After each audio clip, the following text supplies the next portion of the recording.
The Adventures of Tom Sawyer by Mark Twain, Chapter 11. Conscience Racks Tom. Close upon the hour of noon, the whole village was suddenly electrified with the ghastly news. No need of the as yet undreamed-of telegraph. The tale flew from man to man, from group to group, from house to house, with little less than telegraphic speed. Of course, the schoolmaster gave holiday for that afternoon. The town would have thought strangely of him if he had not.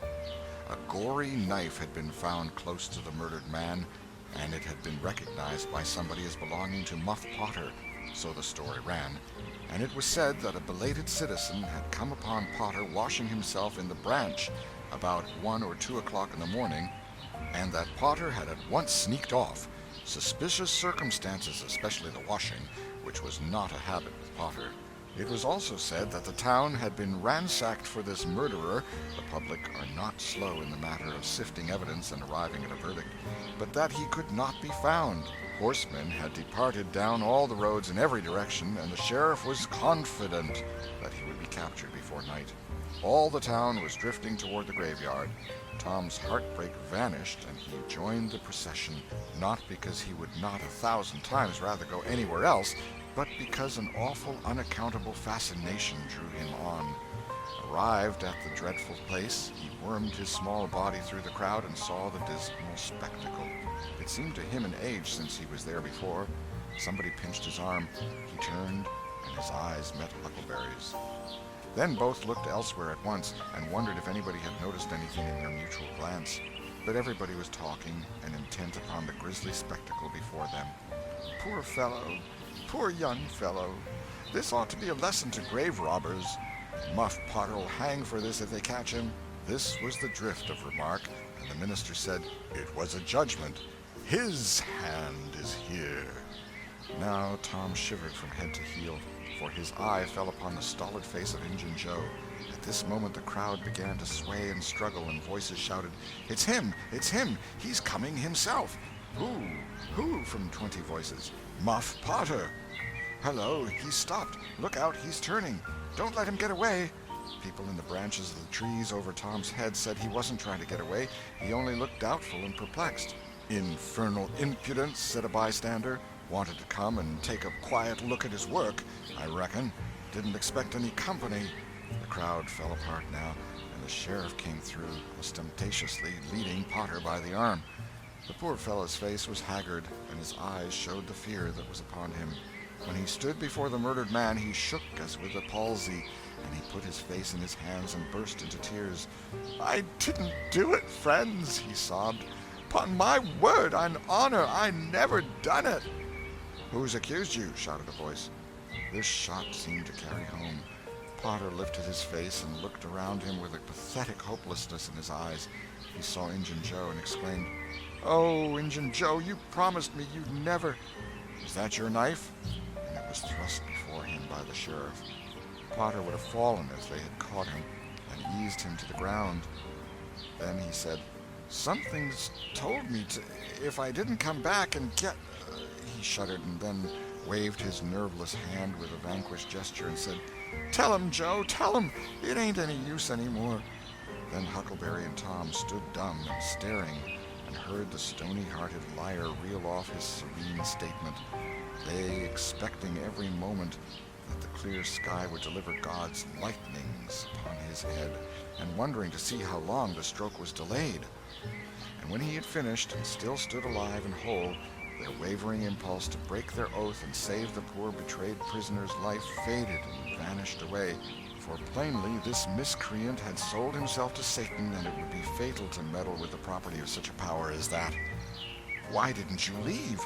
What did you want to come here for?" somebody said. "I couldn't help it, I couldn't help it," Potter moaned. "I wanted to run away, but I couldn't seem to come anywhere but here." And he fell to sobbing again. Injun Joe repeated his statement just as calmly a few minutes afterwards on the inquest, under oath, and the boys, seeing that the lightnings were still withheld, were confirmed in their belief that Joe had sold himself to the devil. He was now become to them the most balefully interesting object they had ever looked upon, and they could not take their fascinated eyes from his face.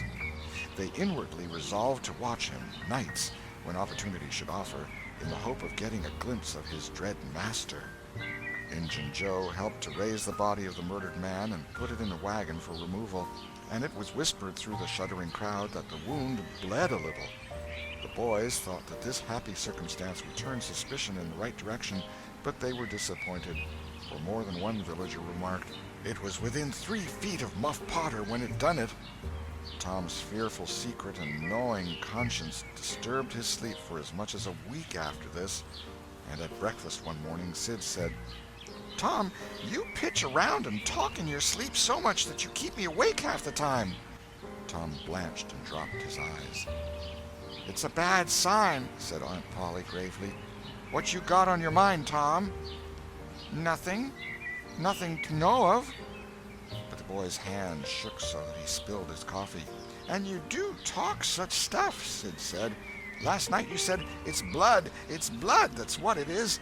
You said that over and over, and you said, 'Don't torment me so, I'll tell.' Tell what? What is it you'll tell?" Everything was swimming before Tom.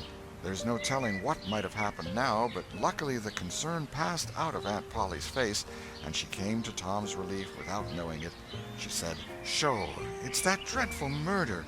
I dream about it most every night myself. Sometimes I dream it's me that done it." Mary said she had been affected much the same way. Sid seemed satisfied. Tom got out of the presence as quick as he plausibly could, and after that he complained of a toothache for a week and tied up his jaws every night. He never knew that Sid lay nightly watching, and frequently slipped the bandage free and then leaned on his elbow, listening a good while at a time, and afterwards slipped the bandage back to its place again. Tom's distress of mind wore off gradually, and the toothache grew irksome and was discarded. If Sid really managed to make anything out of Tom's disjointed mutterings, he kept it to himself. It seemed to Tom that his schoolmates never would get done holding inquests on dead cats, and thus keeping his trouble present to his mind. Sid noticed that Tom never was coroner at one of these inquiries, though it had been his habit to take the lead in all new enterprises. He noticed, too, that Tom never acted as a witness, and that was strange, and Sid did not overlook the fact that Tom even showed a marked aversion to these inquests, and always avoided them when he could. Sid marveled, but said nothing. However, even inquests went out of vogue at last, and ceased to torture Tom's conscience. Every day or two during this time of sorrow, Tom watched his opportunity and went to the little grated jail window and smuggled such small comforts through to the murderer as he could get hold of. The jail was a trifling little brick den that stood in a marsh at the edge of the village, and no guards were afforded for it. Indeed, it was seldom occupied. These offerings greatly helped to ease Tom's conscience. The villagers had a strong desire to tar and feather Injun Joe and ride him on a rail for body snatching, but so formidable was his character that nobody could be found who was willing to take the lead in the matter, so it was dropped. He had been careful to begin both of his inquest statements with the fight, without confessing the grave robbery that preceded it. Therefore, it was deemed wisest not to try the case in the courts at present. End of Chapter 11. Chapter 12. The Cat and the Painkiller. One of the reasons why Tom's mind had drifted away from its secret troubles was that it had found a new and weighty matter to interest itself about. Becky Thatcher had stopped coming to school. Tom had struggled with his pride a few days and tried to whistle her down the wind, but failed. He began to find himself hanging around her father's house nights and feeling very miserable. She was ill. What if she should die? There was distraction in the thought. He no longer took an interest in war, nor even in piracy. The charm of life was gone.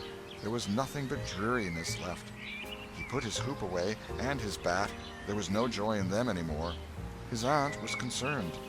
She began to try all manner of remedies on him. She was one of those people who are infatuated with patent medicines and all newfangled methods of producing health or mending it.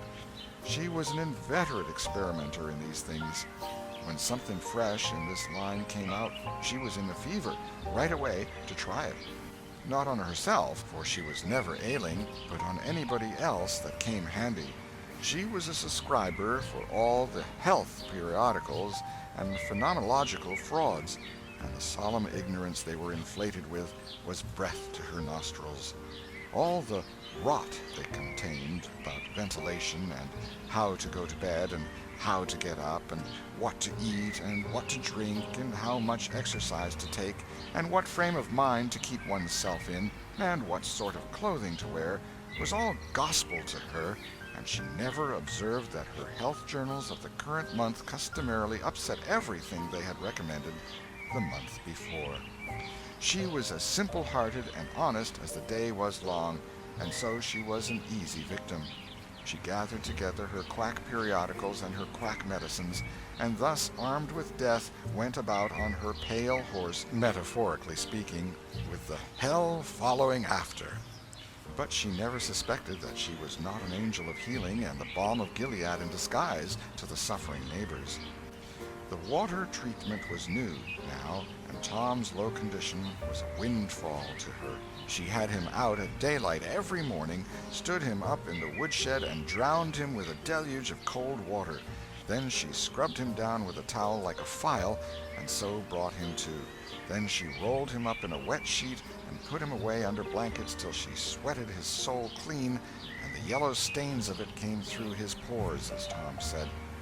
Yet, notwithstanding all this, the boy grew more and more melancholy and pale and dejected. She added hot baths, sitz baths, shower baths, and plunges. The boy remained as dismal as a hearse. She began to assist the water with a slim oatmeal diet and blister plasters. She calculated his capacity as she would a jug's, and filled him up every day with quack cure-alls. Tom had become indifferent to persecution by this time. This phase filled the old lady's heart with consternation. This indifference must be broken up at any cost. Now she heard of painkiller for the first time. She ordered a lot at once. She tasted it and was filled with gratitude. It was simply fire in a liquid form.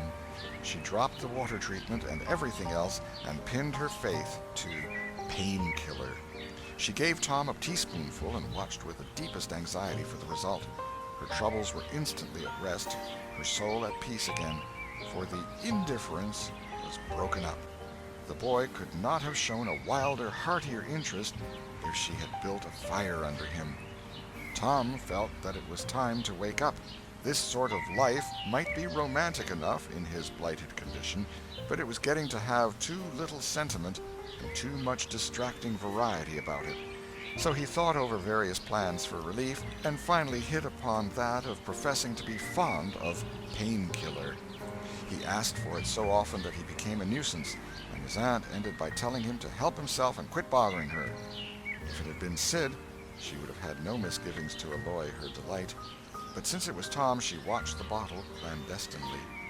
She found that the medicine did really diminish, but it did not occur to her that the boy was mending the health of a crack in the sitting-room floor with it. One day, Tom was in the act of dosing the crack when his aunt's yellow cat came along, purring, eyeing the teaspoon avariciously, and begging for a taste. Tom said, "Don't ask for it unless you want it, Peter." But Peter signified that he did want it. "You better make sure." Peter was sure. "Now you've asked for it, and I'll give it to you, because there ain't anything mean about me, but if you find you don't like it, you mustn't blame anybody but your own self."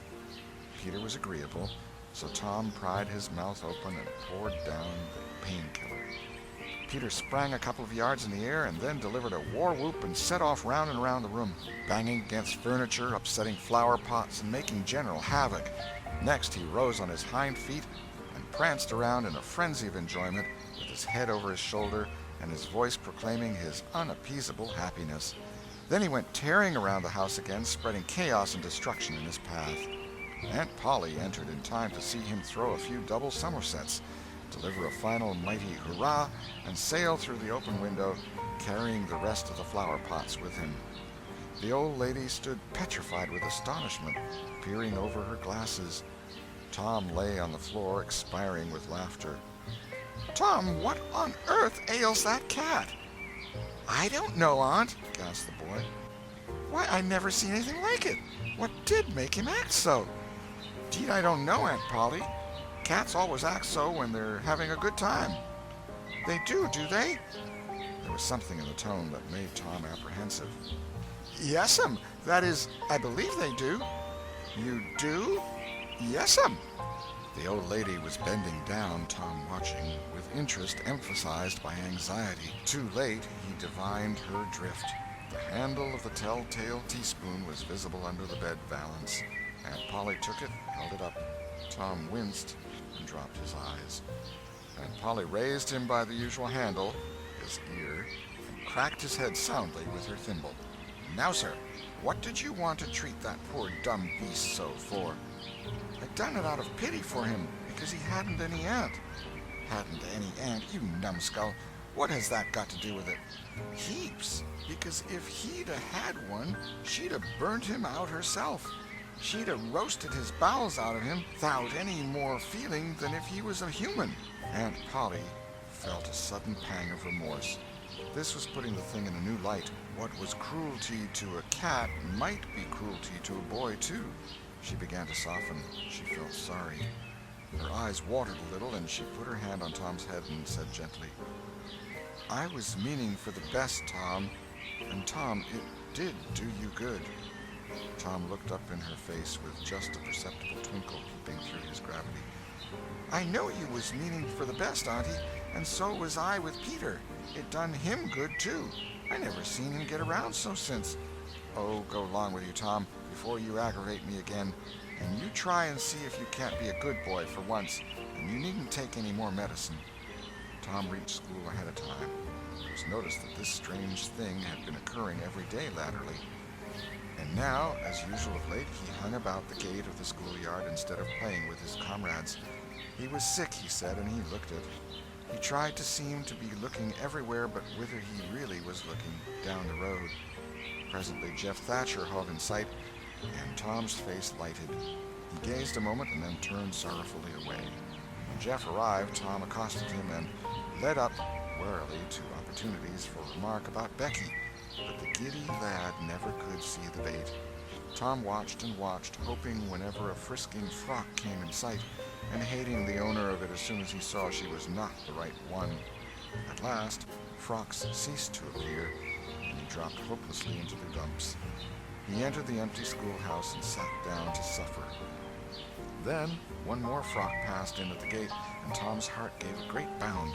The next instant he was out, and going on like an Indian, yelling and laughing and chasing boys, jumping over the fence at risk of life and limb, throwing handsprings, standing on his head, doing all the heroic things he could conceive of, and keeping a furtive eye out all the while to see if Becky Thatcher was noticing. But she seemed to be unconscious of it all. She never looked. Could it be possible that she was not aware that he was there? He carried his exploits to her immediate vicinity, came war-whooping around, snatched a body's cap, hurled it to the roof of the schoolhouse, broke through a group of boys, tumbling them in every direction, and fell sprawling, himself, under Becky's nose, almost upsetting her, and she turned, with her nose in the air, and he heard her say, "Humph! Some people think they're mighty smart, always showing off." Tom's cheeks burned. He gathered himself up and sneaked off, crushed and crestfallen. End of Chapter 12. Chapter 13. The pirate crew set sail. Tom's mind was made up now. He was gloomy and desperate. He was a forsaken, friendless boy, he said. Nobody loved him. When they found out what they had driven him to, perhaps they would be sorry. He had tried to do right and get along, but they would not let him. Since nothing would do them but to get rid of him, let it be so. And let them blame him for the consequences. Why shouldn't they? What right had the friendless to complain? Yes, they had forced him to it at last. He would lead a life of crime. There was no choice. By this time he was far down Meadow Lane, and the bell for school to take up tingled faintly upon his ear. He sobbed now to think he should never, never hear that old familiar sound any more. It was very hard, but it was forced on him. Since he was driven out into the cold world, he must submit. But he forgave them. Then the sobs came thick and fast. Just at this point he met his soul's sworn comrade, Joe Harper, hard-eyed and with evidently a great and dismal purpose in his heart. Plainly, here were two souls with but a single thought.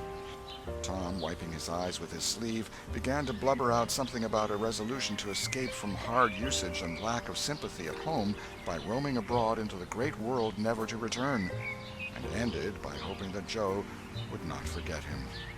But it transpired that this was a request which Joe had just been going to make of Tom, and had come to hunt him up for that purpose. His mother had whipped him for drinking some cream which he had never tasted and knew nothing about. It was plain that she was tired of him and wished him to go. If she felt that way, there was nothing for him to do but succumb. He hoped she would be happy and never regret having driven her poor boy out into the unfeeling world to suffer and die. As the two boys walked sorrowing along, they made a new compact to stand by each other and be brothers and never separate till death relieved them of their troubles. Then they began to lay their plans. Joe was for being a hermit and living on crusts in a remote cave and dying sometime of cold and want and grief. But after listening to Tom, he conceded that there were some conspicuous advantages about a life of crime, and so he consented to be a pirate. 3 miles below St. Petersburg, at a point where the Mississippi River was a trifle over a mile wide, there was a long, narrow, wooded island with a shallow bar at the head of it, and this offered well as a rendezvous. It was not inhabited. It lay far over towards the further shore, abreast a dense and almost wholly unpeopled forest. So Jackson's Island was chosen. Who were to be the subjects of their piracies was a matter that did not occur to them. Then they hunted up Huckleberry Finn, and he joined them promptly, for all careers were one to him. He was indifferent. They presently separated to meet at a lonely spot on the riverbank 2 miles above the village at the favorite hour, which was midnight. There was a small log raft there which they meant to capture. Each would bring hooks and lines and such provision as he could steal in the most dark and mysterious way, as became outlaws. And before the afternoon was done, they had all managed to enjoy the sweet glory of spreading the fact that pretty soon the town would hear something. All who got this vague hint were cautioned to be mum and wait. About midnight, Tom arrived with a boiled ham and a few trifles, and stopped in a dense undergrowth on a small bluff overlooking the meeting place. It was starlight and very still. The mighty river lay like an ocean at rest. Tom listened a moment, but no sound disturbed the quiet. Then he gave a low, distinct whistle. It was answered from under the bluff. Tom whistled twice more. These signals were answered in the same way. Then a guarded voice said, "Who goes there?" "Tom Sawyer, the Black Avenger of the Spanish Main. Name your names." "Huck Finn, the Red-Handed, and Joe Harper, the Terror of the Seas." Tom had furnished these titles from his favorite literature. "'Tis well. Give the countersign." 2 hoarse whispers delivered the same awful word simultaneously to the brooding night. "Blood!" Then Tom tumbled his ham over the bluff and let himself down after it, tearing both skin and clothes to some extent in the effort. There was an easy, comfortable path along the shore under the bluff, but it lacked the advantages of difficulty and danger so valued by a pirate. The Terror of the Seas had brought a side of bacon, and had about worn himself out with getting it there. Finn, the Red-Handed, had stolen a skillet and a quantity of half-cured leaf tobacco, and had also brought a few corn cobs to make pipes with. But none of the pirates smoked or chewed but himself. The Black Avenger of the Spanish Main said it would never do to start without some fire. That was a wise thought. Matches were hardly known there in that day. They saw a fire smoldering upon a great raft 100 yards above, and they went stealthily thither and helped themselves to a chunk. They made an imposing adventure of it, saying "hist" every now and then, and suddenly halting with finger on lip, moving with hands on imaginary dagger hilts, and giving orders in dismal whispers that if the foe stirred, to let him have it to the hilt, because dead men tell no tales. They knew well enough that the raftsmen were all down at the village laying in stores or having a spree, but still that was no excuse for their conducting this thing in an unpiratical way. They shoved off presently, Tom in command, Huck at the after oar, and Joe at the forward. Tom stood amidships, gloomy-browed, and with folded arms, and gave his orders in a low, stern whisper. "Luff, and bring her to the wind." "Aye, aye, sir." "Steady, steady." "Steady it is, sir." "Let her go off a point." "Point it is, sir." As the boys steadily and monotonously drove the raft toward midstream, it was no doubt understood that these orders were given only for style, and were not intended to mean anything in particular. "What sail's she carrying?" "Courses, topsails, and flying jib, sir." "Send the ryals up. Lay out aloft there, half a dozen of ye, fore topmanstils'l. Lively now." "Aye, aye, sir." "Shake out that main topgallantsail. Sheets and braces. Now, my hearties." "Aye, aye, sir." "Heel 'em a lee, hard a port. Stand by to meet her when she comes. Port, port, now, men, with a will. Steady." "Steady it is, sir." The raft drew beyond the middle of the river. The boys pointed her head right, and then lay on their oars. The river was not high, so there was not more than a 2 or 3 mile current. Hardly a word was said during the next 3/4 of an hour. Now the raft was passing before the distant town. 2 or 3 glimmering lights showed where it lay, peacefully sleeping, beyond the vague, vast sweep of the star-gemmed water, unconscious of the tremendous event that was happening. The Black Avenger stood still with folded arms, looking his last upon the scene of his former joys and his later sufferings, and wishing she could see him now, abroad on the wild sea, facing peril and death with dauntless heart, going to his doom with a grim smile on his lips. It was but a small strain on his imagination to remove Jackson Island beyond eye-shot of the village, and so he looked his last with a broken and satisfied heart. The other pirates were looking their last too, and they all looked so long that they came near letting the current drift them out of the range of the island, but they discovered the danger in time and made shift to avert it.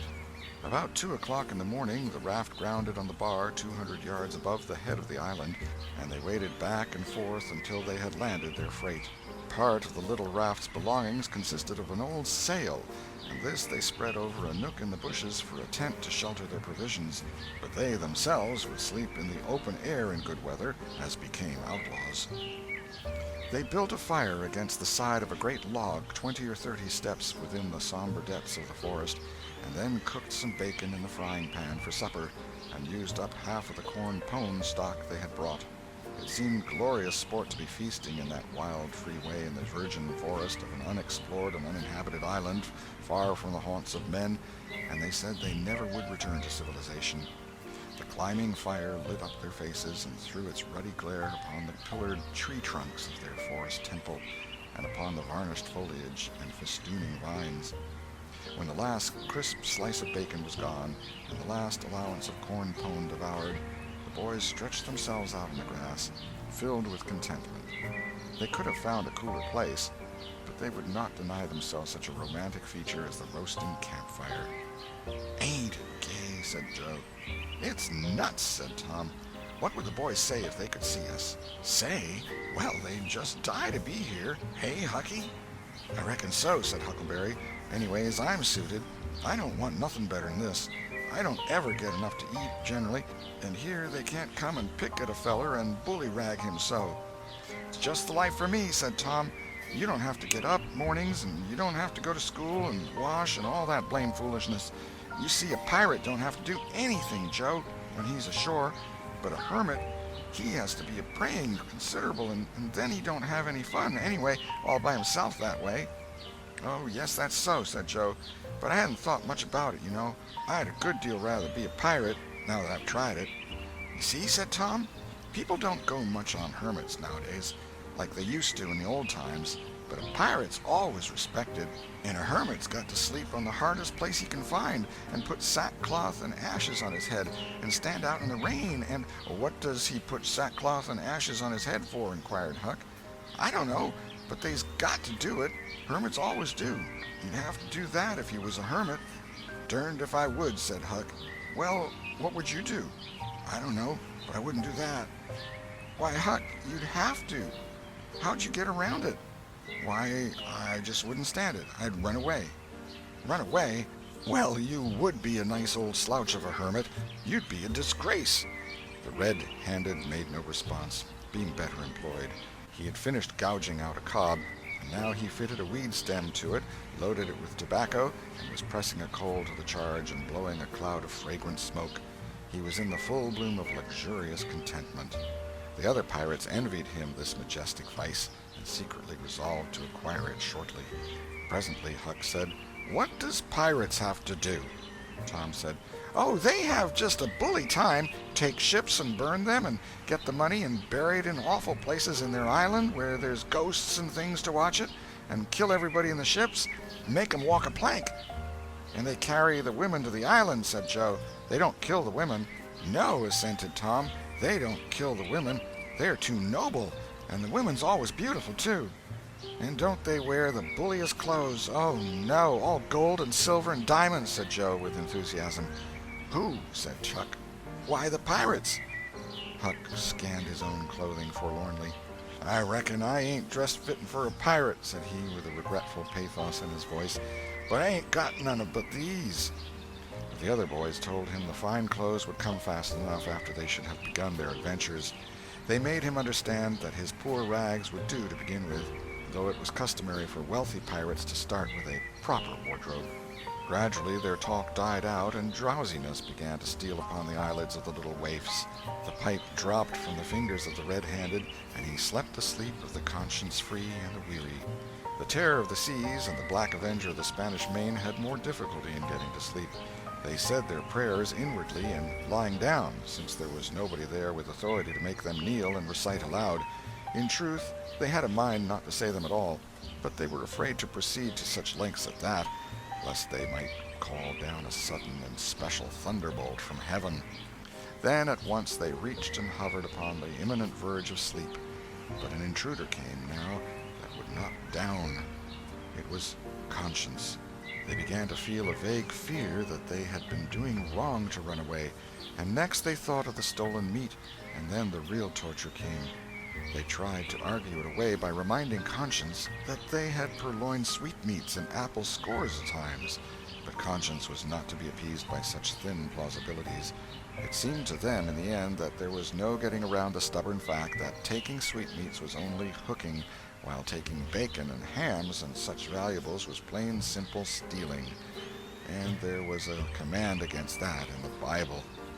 So they inwardly resolved that so long as they remained in the business, their piracies should not again be sullied with the crime of stealing. Then conscience granted a truce, and these curiously inconsistent pirates fell peacefully to sleep. End of Chapter 13. Chapter 14. Happy Camp of the Freebooters. When Tom awoke in the morning, he wondered where he was. He sat up and rubbed his eyes and looked around. Then he comprehended. It was the cool, gray dawn, and there was a delicious sense of repose and peace in the deep, pervading calm and silence of the woods. Not a leaf stirred, not a sound obtruded upon great nature's meditation. Beaded dewdrops stood upon the leaves and grasses, a white layer of ashes covered the fire, and a thin blue breath of smoke rose straight into the air. Joe and Huck still slept. Now, far away in the woods, a bird called. Another answered. Presently the hammering of a woodpecker was heard. Gradually the cool, dim gray of the morning whitened, and as gradually sounds multiplied and life manifested itself. The marvel of nature shaking off sleep and going to work unfolded itself to the musing boy. A little green worm came crawling over a dewy leaf, lifting 2/3 of his body into the air from time to time and sniffing around, then proceeding again, for he was measuring, Tom said, and when the worm approached him of its own accord, he sat as still as a stone, with his hopes rising and falling by turns, as the creature still came toward him, or seemed inclined to go elsewhere. And when at last it considered a painful moment with its curved body in the air, and then came decisively down upon Tom's leg and began journeying over him, his whole heart was glad, for that meant that he was going to have a new suit of clothes, without the shadow of a doubt a gaudy piratical uniform. Now a procession of ants appeared, from nowhere in particular, and went about their labors. One struggled manfully by with a dead spider 5 times as big as itself in its arms, and lugged it straight up a tree trunk. A brown-spotted ladybug climbed the dizzy height of a grass blade, and Tom bent down close to it and said, "Ladybug, ladybug, fly away home, Your house is on fire, your children's alone." And she took wing and went off to see about it, which did not surprise the boy, for he knew of old that this insect was credulous about conflagrations, and he had practiced upon its simplicity more than once. A tumblebug came next, heaving sturdily at its ball, and Tom touched the creature to see it shut its legs against its body and pretend to be dead. The birds were fairly rioting by this time. A catbird, the northern mocker, lit in a tree over Tom's head and trilled out her imitations of her neighbors in a rapture of enjoyment. Then a shrill jay swept down, a flash of blue flame, and stopped on a twig almost within the boy's reach, cocked his head to one side and eyed the strangers with a consuming curiosity. A gray squirrel and a big fellow of the fox kind came scurrying along, sitting up at intervals to inspect and chatter at the boys, for the wild things had probably never seen a human being before and scarcely knew whether to be afraid or not. All nature was wide awake and stirring now. Long lances of sunlight pierced down through the dense foliage far and near, and a few butterflies came fluttering upon the scene. Tom stirred up the other pirates, and they all clattered away with a shout, and in a minute or two were stripped and chasing after and tumbling over each other in the shallow limpid water of the white sandbar. They felt no longing for the little village sleeping in the distance beyond the majestic waste of water. A vagrant current, or a slight rise in the river, had carried off their raft, but this only gratified them, since its going was something like burning the bridge between them and civilization. They came back to camp, wonderfully refreshed, glad-hearted, and ravenous, and they soon had the campfire blazing up again. Huck found a spring of clear, cold water close by, and the boys made cups of broad oak or hickory leaves, and felt that water, sweetened with such wildwood charm as that, would be a good enough substitute for coffee. While Joe was slicing bacon for breakfast, Tom and Huck asked him to hold on a minute. They stepped to a promising nook in the riverbank and threw in their lines. Almost immediately they had reward. Joe had not had time to get impatient before they were back again with some handsome bass, a couple of sun perch, and a small catfish, provisions enough for quite a family. They fried the fish with the bacon, and were astonished, for no fish had ever seemed so delicious before. They did not know that the quicker a freshwater fish is on the fire after it is caught, the better he is, and they reflected little upon what a sauce open-air sleeping, open-air exercise, bathing, and a large ingredient of hunger makes, too. They lay around in the shade after breakfast while Huck had a smoke, and then went off through the woods on an exploring expedition. They tramped gaily along over decaying logs, through tangled underbrush, among solemn monarchs of the forest, hung from their crowns to the ground with a drooping regalia of grapevines. Now and then they came upon snug nooks carpeted with grass and jeweled with flowers. They found plenty of things to be delighted with, but nothing to be astonished at. They discovered that the island was about 3 miles long and a quarter of a mile wide, and that the shore it lay closest to was only separated from it by a narrow channel hardly 200 yards wide.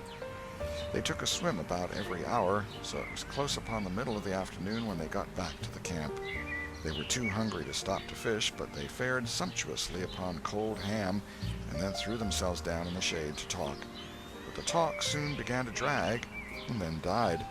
The stillness, the solemnity that brooded in the woods, and the sense of loneliness began to tell upon the spirits of the boys.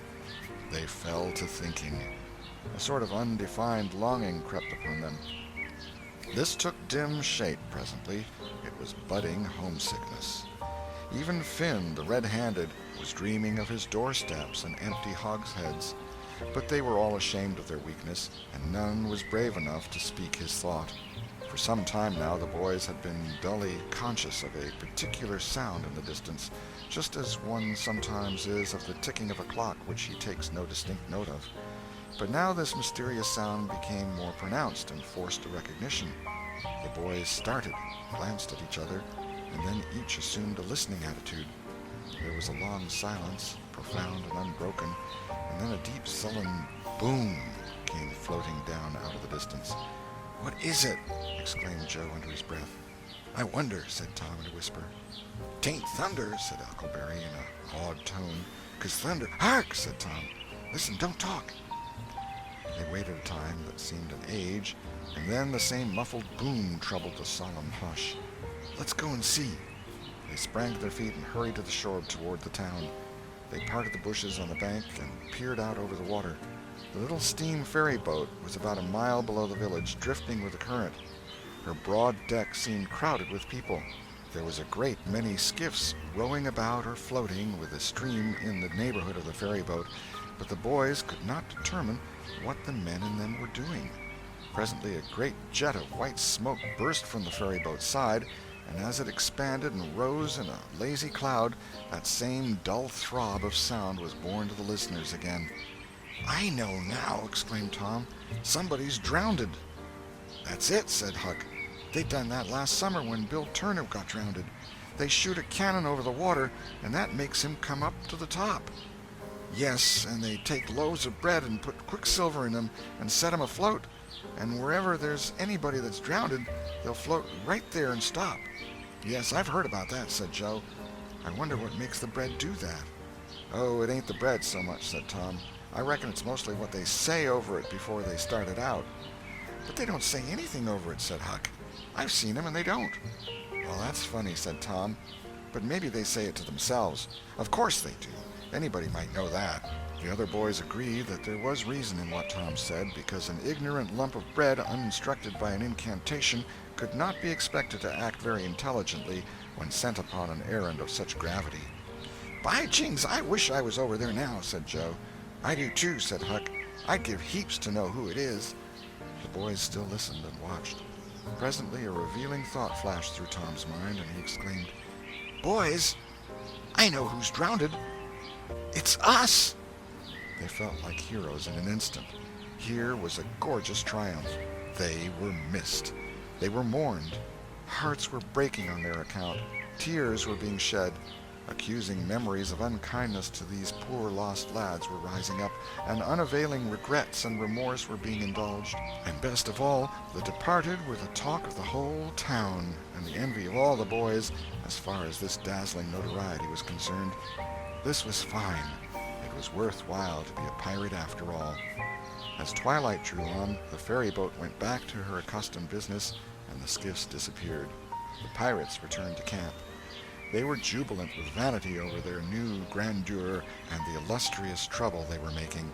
They caught fish, cooked supper, and ate it, and then fell to guessing at what the village was thinking and saying about them, and the pictures they drew of the public distress on their account were gratifying to look upon from their point of view. But when the shadows of night closed them in, they gradually ceased to talk and sat gazing into the fire, with their minds evidently wandering elsewhere. The excitement was gone now, and Tom and Joe could not keep back thoughts of certain persons at home who were not enjoying this fine frolic as much as they were. Misgivings came. They grew troubled and unhappy. A sigh or two escaped unawares.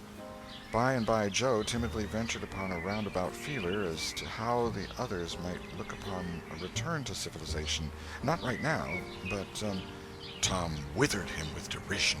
Huck, being uncommitted as yet, joined in with Tom, and the waverer quickly explained, and was glad to get out of the scrape with as little taint of chicken-hearted homesickness clinging to his garments as he could. Mutiny was effectually laid to rest for the moment. As the night deepened, Huck began to nod and presently to snore. Joe followed next. Tom lay upon his elbow motionless for some time, watching the two intently. At last he got up cautiously on his knees and went searching among the grass and the flickering reflections flung by the campfire.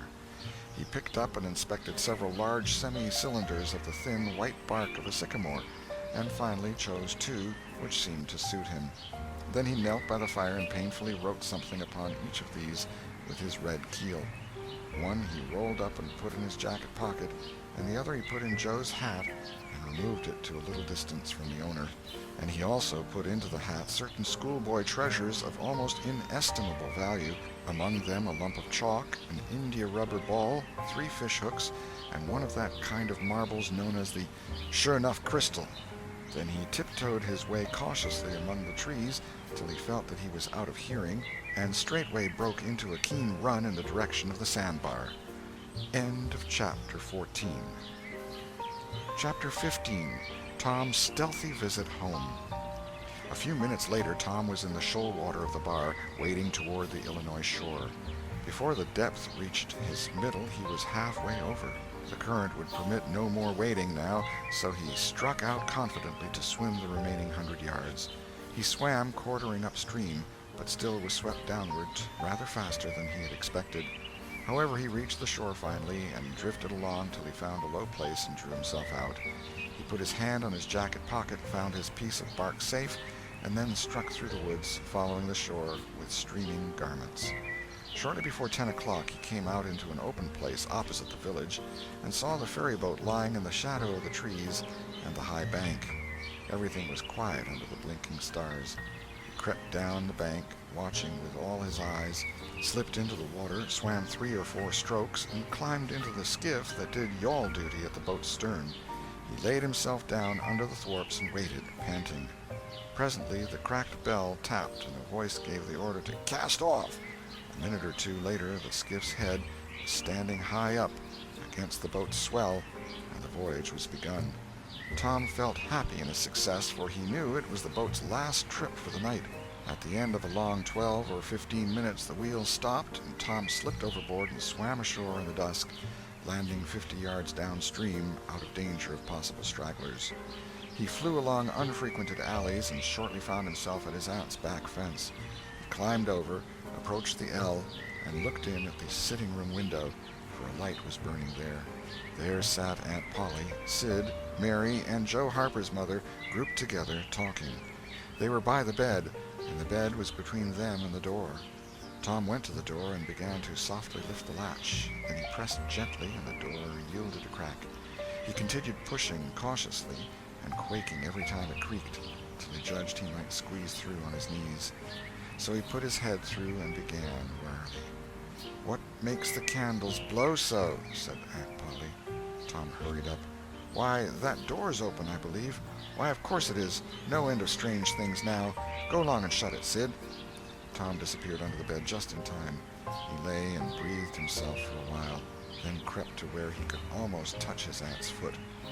"But as I was saying," said Aunt Polly, "he warn't bad, so to say, only mischievous, only just giddy and harum-scarum, you know.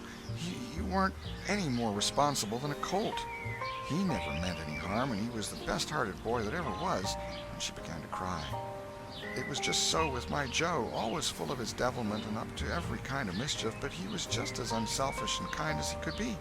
And laws bless me, to think I went and whipped him for taking that cream, never once recollecting that I throwed it out myself because it was sour, and I never to see him again in this world, never, never, never, poor abused boy." And Mrs. Harper sobbed as if her heart would break. "I hope Tom's better off where he is," said Sid. "But if he'd been better in some ways—" "Sid!" Tom felt the glare of the old lady's eye, though he could not see it. "Not a word against my Tom, now that he's gone. God'll take care of him. Never you trouble yourself, sir. Oh, Mrs. Harper, I don't know how to give him up. I don't know how to give him up. He was such a comfort to me, although he tormented my old heart out of me most. The Lord giveth, and the Lord has taken away. Blessed be the name of the Lord. But it's so hard, oh, it's so hard. Only last Saturday my Joe busted a firecracker right under my nose, and I knocked him sprawling. Little did I know then how soon. Oh, if it was to do over again, I'd hug him and bless him for it." Yes, I know just how you feel, Mrs. Harper. I know just exactly how you feel. No longer ago than yesterday noon, my Tom took and filled the cat full of painkiller, and I did think the creature would tear the house down. And God forgive me, I cracked Tom's head with my thimble. Poor boy, poor dead boy. But he's out of all his troubles now, and the last words I ever heard him say was to reproach. But this memory was too much for the old lady, and she broke entirely down. Tom was snuffling now himself, and more in pity of himself than anybody else. You could hear Mary crying and putting in a kindly word for him from time to time. He began to have a nobler opinion of himself than ever before. Still, he was sufficiently touched by his aunt's grief to long to rush out from under the bed and overwhelm her with joy, and the theatrical gorgeousness of the thing appealed strongly to his nature, too. But he resisted and lay still. He went on listening and gathered by odds and ends that it was conjectured at first that the boys had got drowned while taking a swim. Then the small raft had been missed. Next, certain boys said the missing lads had promised that the village should hear something soon. The wise heads had put this and that together and decided that the lads had gone off on that raft and would turn up at the next town below presently. But toward noon the raft had been found, lodged against the Missouri shore some 5 or 6 miles below the village, and then hope perished.